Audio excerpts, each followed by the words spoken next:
संसार की कोई शक्ति, कोई बंधन बांध नहीं पाती, तो जीवात्मा खुद ऊर्ध्व गति के लायक हो जाता है। रामकृष्ण परमहंस जी को पकौड़ियां बहुत प्रिय थी, और कभी कभार तो चलते चलते बाजार में किसी दुकान अगर पकौड़ियां निकाली जा रही हो तो हाथ डाल के पकौड़ियों को निकाल करके खा लिया करते। रामकृष्ण परमहंस जी के जो योग्य शिष्य थे विवेकानंद जी, उनकी प्रथम शिकागो यात्रा हो चुकी थी, और प्रथम शिकागो यात्रा करने के बाद जब विवेकानंद जी आए तो एक बार की बात है, वो शिकागो के आने के बाद कुछ लोग भी उनके साथ आए थे, विवेकानंद जी के साथ। तो उनमें एक सिस्टर निवेदिता भी आई थी।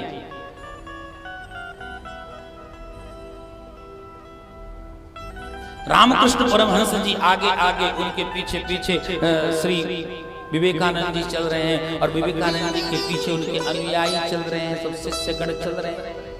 चलते चलते रामकृष्ण परमहंस जी ने एक दुकान पड़ी, वो हलवाई की पकौड़ियां निकाल रहा था, बढ़िया बढ़िया गरम गरम। सो रामकृष्ण परमहंस जी ने हाथ डाल के पकौड़ियां निकाल ली।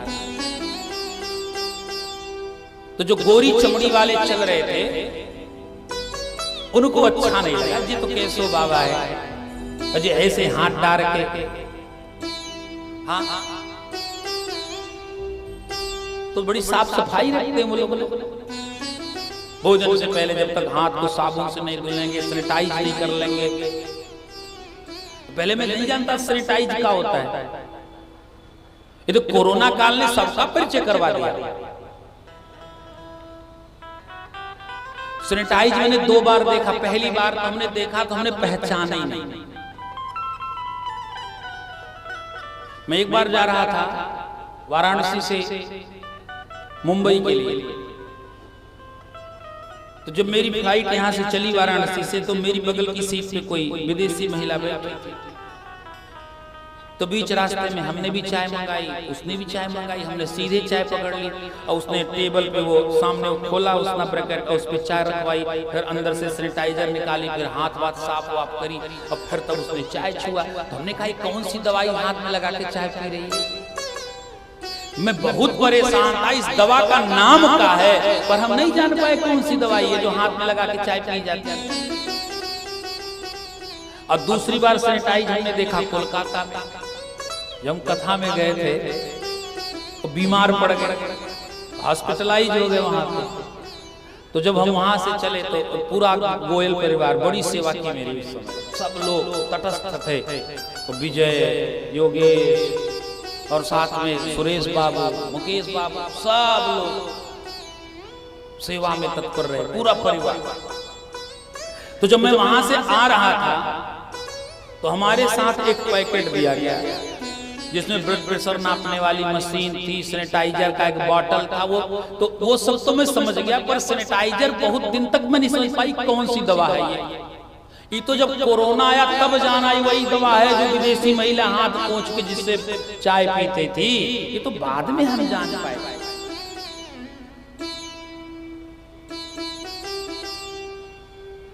तो वो गोरी चमड़ी वाले चल रहे हैं पीछे पीछे,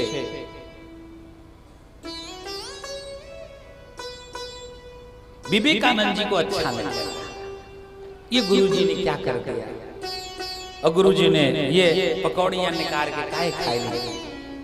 सो गुरुजी से विवेकानंद जी ने कहा कि महाराज जी आप क्या करते हो, अगर पकौड़ियां खाने की इच्छा हो तो आप बता दिया करो, घर में बन जाया करे।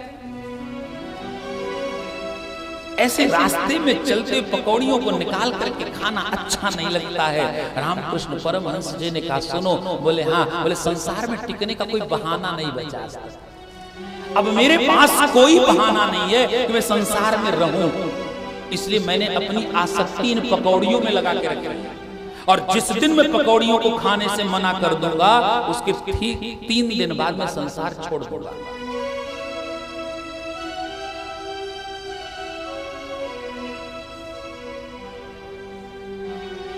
और एक समय आया जब पकौड़ियां घर में बनी, गुरु माता ने बनाई, और विवेकानंद जी जिन्हें प्रेम से रामकृष्ण परमहंस जी विवेक कह के पुकारते थे, बोले विवेक ये क्या है? बोले गुरुदेव ये पकौड़ियां हैं। रामकृष्ण परमहंस कहते हैं अब इनसे मन उचट गया है, अब पकौड़ियों को खाने का मन नहीं करता है।